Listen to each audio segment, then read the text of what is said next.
Welcome to the application workflow on Braille signage from the VersaObject MO series. This is part 2 on VersaWorks. Highlight your MO series printer and add a job to a job queue.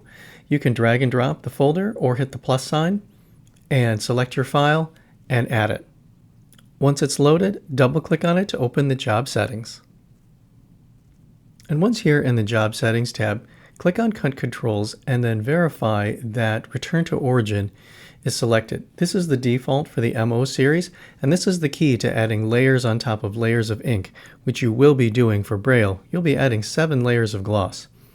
Select User View, and this will help you visually determine the placement of your objects, because the lower right of the screen will be the lower right in the printing bed. So for this case, I want my rest area sign to be vertically, and I'll be able to be legible and see it as it's printed and completed. This helps in catching errors. Next, hit Quality, and the first layer we're going to be printing gloss. Gloss is considered a special effect, so select the Special Effects menu. That we are going to be printing matte embossing, and looking at the preview window, there's nothing there. So that means that we will need to generate it, the special color palette. And if you look, their light blue image appears, and that means that VersaWorks has successfully recognized data, and that's where it's going to print. Click on the Details tab and ignore default settings. The default setting is just to 1 pass, but we need to do 7 overprints. So we're going to select 7 from the Details tab, and then hit OK. Right-click on it and then duplicate your job.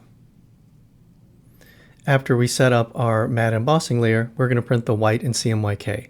So double-click on that, and then change the media type to generic or generic distance. And we're going to print white CMYK.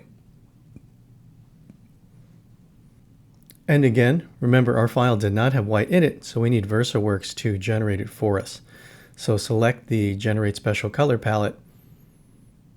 And you can verify that VersaWorks is picking up information by switching the mode, and it comes out for the pink color, shows that VersaWorks has found data and is doing it.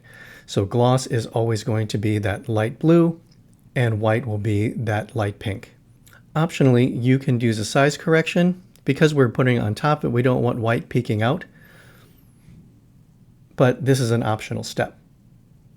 And then going to Cut Controls, make sure that everything is going to be lined up with Return to Origin. Hit OK.